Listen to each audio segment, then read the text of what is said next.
Maoist పార్టీకి మరోసారి big shock తగిలింది. అల్లూరి సీతారామరాజు జిల్లా రంపచోడవరంలో అడవుల్లో ఎన్కౌంటర్ చోటు చేసుకుంది. అయితే ఈ ఎన్కౌంటర్ లో గ్రే హౌండ్స్ బలగాలకి మావోయిస్టులకు మధ్య పెద్ద ఎత్తున ఎదురుకాల్పులు జరిగాయి. ఈ కాల్పుల్లో కేంద్ర కమిటీ సభ్యుడు గణేష్ సహా జోనల్ కమిటీ సభ్యురాలు అరుణ, సంతు హతమయ్యారు. అయితే 2004 శాంతి చర్చల్లో సభ్యుడిగా పాల్గొన్నారు గణేష్. గాజర్ల రవి అలియాస్ గణేష్ స్వస్థలం భూపాలపల్లి జిల్లా వెలిశాల గ్రామంగా తెలుస్తోంది. అయితే సిసిఎం ఏఓబి స్పెషల్ జోనల్ మెంబర్గా కొనసాగుతున్నారు గణేష్. మరో మావోయిస్ట్ అరుణ మావోయిస్ట్ అగ్రనేత చలపతి భార్యగా తెలుస్తోంది. అయితే కొద్ది కాలం క్రితమే కాల్పుల్లో మృతి చెందారు చలపతి. అరుణ స్వస్థలం విశాఖ జిల్లా పెందుర్తి మండలం కరకవాణి పాలంగా తెలుస్తోంది. అయితే ఈ ఎన్కౌంటర్ పెద్ద ఎత్తున కలకలం రేపుతోంది. మావోయిస్ట్ పార్టీకి ఇది ఒక బిగ్ షాక్ తగిలినట్టయింది. అల్లూరు సీతారామరాజు జిల్లా రంపచోడవరం అడవుల్లో ఈ భారీ ఎన్కౌంటర్ చోటు చేసింది. మీరు విజువల్స్ లో చూస్తున్నటువంటి ఈ ఫోటోలు గమనించండి. గతంలో మీరు గుర్తు ఉంటుంది బహుశా చలపతి తన సతీమణి అరుణ. సో ఇక్కడ కింద బాక్స్ లో కనిపించేటువంటి వారిద్దరు కూడా భార్యాభర్తలు ఇద్దరు కూడా మావోయిస్ట్ పార్టీ ఎజెండాను ఎంచుకున్నారు. మావోయిస్ట్ పార్టీలోనే చాలా నిర్విరామంగా సుదీర్ఘంగా పనిచేశారు చలపతి. ఆ తర్వాత ఇటీవల కాలంలో ఎన్కౌంటర్లో మరణించారు. తన భార్య అరుణ కూడా ఈరోజు అదే ఎన్కౌంటర్లో మరణించినట్టు తెలుస్తోంది. తర్వాత రైట్ సైడ్గా మనకు కనబడుతుంది గాజర్ల రవి అలియాస్ గణేష్. గత 2004లో శాంతి చర్చల్లో భాగంగా పాల్గొన్నాడు ఈ గణేష్. ఆ తర్వాత కింద కనిపిస్తున్న వ్యక్తి సంతు. ఈరోజు ఈ ముగ్గురు మరణించారు. భారీ ఎన్కౌంటర్ జరిగింది. అడవుల్లో ఒక్కసారిగా కాల్పుల మోత దద్దరిల్లింది. సో రంపచోడవరం అడవుల్లో ఈ కాల్పులు జరిగాయి. గ్రే హౌండ్స్కి అటు మావోయిస్టుల నేతలకి మధ్య పెద్ద ఎత్తున కాల్పులు జరిగాయి. ఈ కాల్పుల్లో ముగ్గురు మరణించినట్టు తెలుస్తోంది. ఎస్, మరిన్ని అప్డేట్స్తో మా ప్రతినిధి ప్రకాష్ మరికాసపట్లో జాయిన్ అవుతారు. ఒకసారి మనం ఆ విజువల్స్లో చూడండి. ఏ రకంగా అక్కడికి గ్రే హౌండ్స్ చేరుకొని బాంబు స్క్వాడ్స్గా వారంతా వ్యవహరిస్తున్నారు, బాంబ్ డిటెక్షన్ స్క్వాడ్స్గా వారంతా వ్యవహరిస్తున్నారు చూస్తున్నారు కదా. సో ఆ రకంగా జల్లెడ పడుతున్నారు, ఏ మాత్రం వదిలిపోయాడు. ఒకవైపు బస్తర్ ఛత్తీస్గఢ్ రాష్ట్రంలో కూడా ఈ రకంగానే పెద్ద ఎత్తున కాల్పులు జరుగుతున్నాయి. కర్రగుట్టలో కుంబింగ్ జరిగింది. నిర్భరమంగా సుమారుగా నెల రోజుల పాటుగా ఈ కుంబింగ్ కొనసాగింది. మరోవైపు ఇప్పుడు ఏకంగా ఆంధ్రప్రదేశ్ అల్లూరు జిల్లాలో కూడా ఈ అడవుల్లో ఈ రకమైనటువంటి ఎన్కౌంటర్ చోటు చేసుకుంటున్నాయి. సో తాజాగా ఎన్కౌంటర్ల విషయం పైన పెద్ద ఎత్తున అటు పౌర సంఘాలు, ప్రజా సంఘాలు పెద్ద ఎత్తున ఆందోళన వ్యక్తం చేస్తున్నాయి. సో ఈ ఘటనలన్నీ కూడా డెఫినెట్గా అది పూర్తిగా మానవత్వం లేకుండా హతమారుస్తూ ఉన్నారు. వారంతా లొంగుబాటుకు లొంగిపోతామని చెప్పినా అరెస్ట్ చేసి వారిని కోర్టుల ముందు ప్రవేశపెట్టకుండా వారి ప్రాణాలని తీస్తున్నారనేటువంటి ఒక భావనలో ప్రజా సంఘాలు, మావోయిస్టు మద్దతుదారులు, కమ్యూనిస్టు పార్టీలు చెప్తున్నాయి. ఏదేమైనా ఈ ముగ్గురి ఎన్కౌంటర్ పైన పెద్ద ఎత్తున ఆందోళన వ్యక్తమవుతుంది. మరోసారి మావోయిస్ట్ సంఘాలు తీవ్ర ఆగ్రహాన్ని వ్యక్తం చేస్తున్నాయి. సో గాజర్ల రవి అలియాస్ గణేష్ 2004లో ఆయన శాంతి చర్చల్లో పాల్గొన్నారు. సో గతంలో శాంతి చర్చల్లో పాల్గొన్న చలం కూడా ఇదే రకంగా ఎన్కౌంటర్లో మరణించారు. ఆ తర్వాత అరుణ కూడా ఈరోజు ఎన్కౌంటర్లో మరణించినట్టు తెలుస్తోంది. మరోవైపుగా సంతు ఆయన కూడా ఈరోజు ఎన్కౌంటర్లో మరణించారు. ముగ్గురు గాజర్ల రవి కేంద్ర కమిటీ సభ్యుడిగా పనిచేశారంటే తెలుస్తోంది. కేంద్ర కమిటీలో కూడా ఆయనకి చోటు ఉంది. కేంద్ర కమిటీలో సభ్యుడిగా పనిచేశారు గణేష్. ఇక జోనల్ కమిటీలో పనిచేసేటువంటి అరుణ కూడా ఈరోజు ఎన్కౌంటర్లో మరణించడం జరిగింది. మరోవైపుగా సంతు ఆయన కూడా ఈ ఎన్కౌంటర్లో మరణించారు. ఇక గణేష్ స్వస్థలం భూపాలపల్లి జిల్లా వెలిశాల గ్రామంగా తెలుస్తోంది. సో వెలిశాల అంటేనే ప్రత్యేకమైనటువంటి ఒక గుర్తింపు ఉంది. సో భూపాలపల్లి జిల్లా వెలిశాలకి ఆ గ్రామానికి చాలా గుర్తింపు ఉంది. పెద్ద ఎత్తున ఆ గ్రామంలో నుంచి ప్రజాబాటలోకి వచ్చిన వారు చాలామంది కూడా ఉన్నారు. సో ఇటు రవిది కూడా అదే స్వస్థలంగా తెలుస్తోంది. ఈ కారణది విశాఖ జిల్లా. ఇక సంతుకు సంబంధించి మరిన్ని డీటెయిల్స్ తెలియాల్సి ఉంది, ఎక్కడి ఏంటి అనేది. సో ప్రస్తుతం దీనికి సంబంధించి మరిన్ని అప్డేట్స్ మా ప్రతినిధి ప్రకాష్ సిద్ధంగా ఉన్నారు. ప్రకాష్, సో ఎన్కౌంటర్కి సంబంధించి అప్డేట్స్ ఏంటి? పోలీసులు ఏం తెలుపుతున్నారు? ఈ ముగ్గురి మృతదేహాలకు సంబంధించి ఆ కుటుంబానికి అప్పగించే అవకాశం ఉందా? మృతదేహాలను ఫైండ్ అవుట్ చేశారా? అక్కడ ఉన్నట్టుగా ఎటువంటి విధంగా సమాచారం అందింది? ఇంకా ఎంతమంది మావోలు ఉన్నారు? ఇంకా ఈ కుమ్మింగ్ కొనసాగుతోందా? ఎస్ మనోజ్, ఇప్పుడైతే కూంబింగ్ అయితే కొనసాగుతుంది. ఎంతో మారేడుమిల్లి ప్రాంతం ఏదైతే అల్లూరు జిల్లా ప్రాంతం ఏదైతే ఉందో అంతా కూడా ప్రశాంతంగా నిన్న మొన్నటి వరకు ఉండేది. కానీ మావోలిస్ట్ కదలికలు ఉన్న నేపథ్యంలోనే ఈ యొక్క ప్రాంతంలో 2 సార్లు ఈ యొక్క మావోలిస్టులు సంబంధించినటువంటి కాల్పులు అయితే స్థానికంగా కలకలం రేపుతుందని చెప్పాలి. ఇప్పుడు ఏదైతే ఈ రోజు తెల్లవారుజామున రంపచోడవరం మండలం ఇంటుకూరు గ్రామ అటవీ పరిసర ప్రాంతంలో ఈ యొక్క గ్రౌండ్ హౌన్స్ అయితే పార్టీ అలాగే 4C యూనిట్ కి అలాగే మరియు మావోలిస్టుల మధ్య అయితే ఎదురుకాల్పులు అయితే జరిగాయి. ఈ నేపథ్యంలోనే కాల్పుల్లో ఇక్కడ ముగ్గురు మావోలిస్టులు ప్రధాన కీలకంగా ఉన్నటువంటి ముగ్గురు మావోలిస్టులు కూడా ఈ ఎదురుకాల్పుల్లో కూడా మరణించినటువంటి పరిస్థితి ఉంది. మృత్యుల్లో ముఖ్యంగా మనకు తెలిసిందే ప్రధానంగా కేంద్ర కమిటీ సభ్యులు ఎవరైతే ఉన్నారో అలాగే ఉదయ్తో పాటు అరుణ మరొక మావోయిస్ట్ కూడా ముగ్గురు కూడా మృతి చెందినట్టుగా ఇప్పుడైతే మనకు పోలీసులు అయితే పూర్తి సమాచారం అయితే చెప్పవలసిన అవసరం అయితే ఎంత ఉంది.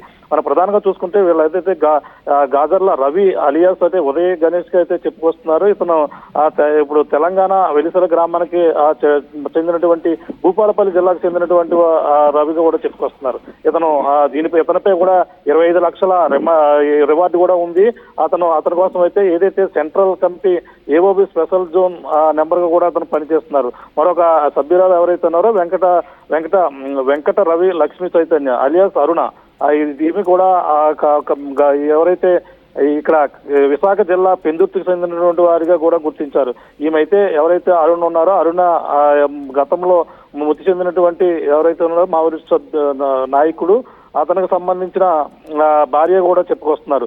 వీళ్ళు ఇప్పుడు ఎవరైతే ఉన్నారో అరుణ గతంలో విశాఖ జిల్లాలో మాజీ ఎమ్మెల్యే ఎవరైతే ఉన్నారో కిలారి సర్వేశ్వరరావుతో ఆయన అప్పట్లో కాల్పు జరిగింది. ఆ ఘటనలో కూడా అరుణ కీలకంగా కూడా వ్యవహరించిందని కూడా చెప్పుకొస్తున్నారు. ప్రధానంగా చూసుకుంటే ఈ రోజు తెల్లవారు జరిగిన ఘటనలో మొత్తం ముగ్గురు కూడా మృతి చెందినట్టుగా కూడా పోలీసులు అయితే చెప్పుకొస్తున్నారు. ఇలా మృతదేహాలు ప్రస్తుతం ఏదైతే మారేడుమిల్లి అలాగే దేవీపట్నం ఈ యొక్క కొండమొదలు ఈ యొక్క ప్రాంతాల మధ్యలో మొత్తం 7-10 కిలోమీటర్ల వరకు కూడా నడిచి వెళ్ళాలి. వీళ్ళంతా కూడా నడిచి వెళ్ళిన నేపథ్యంలోనే అక్కడ అంతా కూడా దట్టమైన అడవి ప్రాంతం ఎప్పుడు కూడా ప్రశాంతంగా ఉన్నప్పటికీ ఇప్పుడు ఏదైతే కేంద్రం హోంశాఖ మంత్రి ఎవరైతే ఉన్నారో ఈ యొక్క మావోయిస్టులు ఏరివేతలో భాగంగా ఇప్పటికే కొన్ని ప్రాంతాల్లో జరుగుతూ వస్తున్నాయి. ఈ నేపథ్యంలోనే ఈ యొక్క ఎక్కడికెక్కడ మావోయిస్టులు అందరూ కూడా చెల్లాచెదురైనటువంటి పరిస్థితి ఉంది. ఈ నేపథ్యంలో ఒక్కొక్కరే కొన్ని రోజుల నుంచి కూడా మావోయిస్టుకి అయితే తీవ్ర ఎదురు దెబ్బ తగులుతుంది. అందులో భాగంగానే ఇక్కడ కీలకమైనటువంటి నేతలు ఈ రోజు ఈ విధంగా ఎదురుకాల్పుల్లో మృతి చెందడం కూడా మొత్తం రాష్ట్ర వ్యాప్తంగా కూడా సంచలనంగా మారిందని చెప్పాలి. ఎందుకంటే ఇప్పటికే మావోయిస్టు మృతి సంఖ్య క్రమంగా తగ్గుతూ వస్తుంది. అందులో భాగంగానే కీలకంగా ఉన్నటువంటి నాయకులు కూడా తగ్గుకు వస్తున్నారు. అందులో గత జనవరిలో కూడా ఎవరైతే ఉన్నారో చలపతిరావు అదే మావోయిస్ట్ అగ్రనేత చలపతిరావు అతను భార్య ఇప్పుడు ఇందులో చనిపోయినటువంటి ఆవిడగా చెప్పుకొస్తున్నారు. ఈ ఏడాది జనవరిలోనే చలపతిరావు ఎన్కౌంటర్ జరిగింది. ఇతను గతంలో అలిపిరి ఘటనలో చంద్రబాబుపై అటాక్ జరిగిన దాంట్లో చలపతిరావు కీలకంగా ఉన్నారు.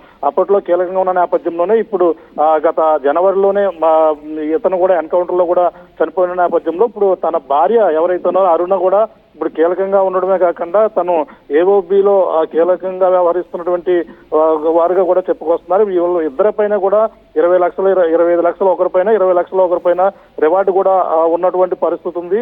ఈ నేపథ్యంలోనే ఇప్పుడు ప్రధానంగా మరొక ఎవరైతే ఉన్నారో మరొక లేడీ ఆవిడ కూడా చనిపోయినటువంటి పరిస్థితి ఉంది. మొత్తం ముగ్గురు కూడా ప్రస్తుతం వాళ్ళ మృతదేహాలు రంపచోడవరం. ప్రకాష్, ఇంకా అక్కడ మావోలు ఉన్నారా అంటే వీరి సమాచారం తెలిసింది. బెస్ట్ గా మావోలు అంటేనే అటు ఛత్తీస్గఢ్ ప్రాంతంలో ఎక్కువగా ఉంటారు, కానీ ఇక్కడ అడవుల్లోకి మావోల సమాచారం ఎలా పోలీసులకు అనేది, మరి ముఖ్యంగా ఇంకా ఎంతమంది మావోలు ఉండే అవకాశం ఉంది? వాస్తవానికి ఇక్కడ ఏఓబి ఏదైతే ఆంధ్ర ఒరిస్సా బార్డర్ ఏదైతే ఉందో ఈ యొక్క ప్రాంతాలు ఛత్తీస్గఢ్ ఈ యొక్క ప్రాంతాల్లో ఎక్కువగా వీళ్ళ కదలికలు ఉంటాయి. అంతే అక్కడే ఒక స్థావరాలు కూడా ఏర్పాటు చేసుకుని ఉంటారు. కానీ వీళ్ళు ఎప్పుడైతే పక్కన ఈ పోలీసులు మొత్తం ఈ యొక్క మావోయిస్టులు ఎప్పుడైతే వేరువేతలు ఉన్న దాని భాగంగానే గత కొన్నాళ్ళ నుంచి కూడా ఆపరేషన్ అయితే జరుగుతుంది. గ్రెయిన్ హార్న్స్ పేరుతో కూడా మొత్తం ఆపరేషన్ అయితే మొదలుపెట్టిన నేపథ్యంలోనే ప్రధానంగా ఇక్కడ ఇప్పుడు ఏదైతే ముగ్గురు అదే తెల్లవారుజామున వీళ్ళంతా కూడా తారసపడినట్టుగా అలాగే వీళ్ళు తలదాచుకునేందుకు అంటే ఈ యొక్క ప్రాంతాలకు పట్టణాలకు సమీపంలో ఉన్నటువంటి ప్రాంతాలకు తలదాచుకునేందుకు వీళ్ళంతా కూడా వస్తున్నారు. ఎక్కడికెక్కడ చెల్లాచెదురుగా అయ్యారని కూడా మనం చెప్పుకోవచ్చు. ఎందుకంటే గత కొన్నాళ్ళ నుంచి కూడా ఏరువేతల భాగంగా అన్ని ప్రాంతాల్లో కూడా ఈ యొక్క మొత్తం దాడులు అయితే జరుగుతున్నాయి. పక్కన ఏరువేత ప్రక్రియ మొత్తం అన్ని జరుగుతున్న నేపథ్యంలోనే వీళ్ళు ఇటుపక్కకి ఏ విధంగా వచ్చారంటే మనకి చింతూరు ఏదైతే ఉందో ఆంధ్ర ఒరిస్సా బార్డర్ ఏదైతే ఉందో ఈ యొక్క ప్రాంతం నుంచి ఇటుగా మారేడుమిల్లి రావడం జరిగింది. మారేడుమిల్లిలోనే ఈ అడవి ప్రాంతాల్లోనే తలదాచుకునేందుకు వీళ్ళంతా కూడా వచ్చినట్టుగా మనకు వచ్చినటువంటి సమాచారం. ఈ నేపథ్యంలోనే ఇక్కడ ఏదైతే ఇక్కడ బృందాలు పోలీసులు ఆ యొక్క గ్రాండ్ హాండ్స్ సంబంధించినటువంటి పార్టీ 4C యూనిట్లు బలగాలు ఏవైతే ఉన్నాయో వాళ్ళంతా కూడా అక్కడ వెళ్తున్నటువంటి పరిస్థితి ఉంది. వీళ్ళకి ఒక్కసారిగా తారసపడ్డ నేపథ్యంలోనే ఇరువురి మధ్య కూడా పోటాపోటీగా కాల్పులు జరుపుకున్నప్పటికీ ఈ కాల్పుల్లో ఎవరైతే ఉన్నారో ముగ్గురు గాజర్ల ఉదయ్తో పాటు అరుణ్తో పాటు అంజు ఎవరైతే ఉన్నారో స్టేట్ కమిటీ నెంబర్ గా కూడా చెప్పుకొస్తారు. వీళ్ళ ముగ్గురు కూడా మృత్యువాత పడినటువంటి పరిస్థితులు వాళ్ళ ఉంది.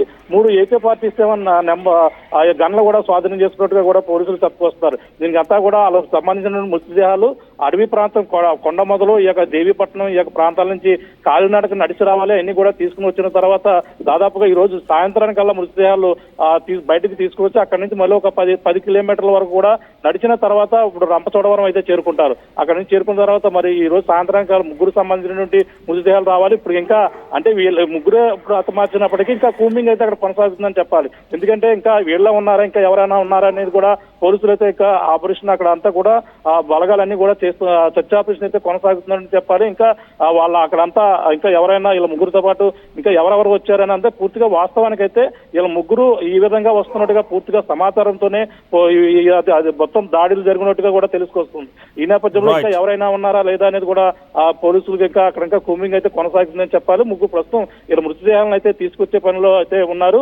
అంటే భారీ బందోబస్తు మధ్య అంటే ఇంకా బలగాలు అంటే చాలా వీళ్ళైతే కీలకమైన నాయకులు హతమార్చిన నేపథ్యంలోనే ఈ యొక్క బలగాలు అంతా కూడా సరైన మొత్తం రక్షణ వలయంలో తీసుకుని వచ్చి ఇక్కడ ఏదైతే రంపచోడవరం ఏరియా ఆసుపత్రిలో పోస్ట్ మార్టం నిర్వహించి ప్రక్రియ అయితే కొనసాగించి అధికారులు అయితే సన్నద్ధమవుతున్నారని మనం ప్రధానంగా చెప్పవచ్చు. Manoj right, thank you Prakash. So మొత్తం మీద మావోయిస్ట్ ఎన్కౌంటర్ మరోసారి మావోయిస్టులకి చాలా తీరని నష్టాన్ని చేకూరుస్తోంది. కేంద్ర కమిటీ సభ్యుడు గాజర్ల రవి అలియాస్ గణేష్ ఈరోజు ఈ ఎన్కౌంటర్లో మరణించడం జరిగింది. మరోవైపుగా చలపతి సతీమణి జోనల్ కమిటీకి సంబంధించిన పనిచేసినటువంటి సభ్యురాలు అరుణ కూడా ఈ ఎన్కౌంటర్లో మరణించారు. మరోవైపుగా సంతు కూడా ఈ ఎన్కౌంటర్లో మరణించారు. సో ఇటు గాజర్ రవిది తెలంగాణ భూపాలపల్లి జిల్లా వెలిశాల గ్రామంగా తెలుస్తోంది. కేంద్ర కమిటీ సభ్యుడిగా పనిచేస్తున్నారు. సో గతంలో శాంతి చర్చల్లో భాగం కూడా ఆయన కూడా పార్టిసిపేట్ చేశారు. శాంతి చర్చలకి హాజరయ్యారు ఆయన. సో ప్రస్తుతానికి ఒక్కసారిగా ఈ మరణ వార్త అటు ప్రజా సంఘాలని మావోయిస్టు సంఘాలని పెద్ద ఎత్తున ఆందోళన పరుస్తోంది. సో చాలామంది కూడా వారందరినీ పట్టుబడినప్పటికీ అరెస్ట్ చేయకుండా కావాలనే వారిపై దాడి చేసి చంపేస్తున్నటువంటి ఒక భావన కమ్యూనిస్టు పార్టీల్లో కానివ్వండి, ముఖ్యంగా మావోయిస్టు పార్టీలో కూడా ఇటువంటి భావన ఉంది. సో వరుస ఎన్కౌంటర్లో మావోయిస్టు పార్టీకి తీరని నష్టాన్ని చేకూరుస్తున్నాయి.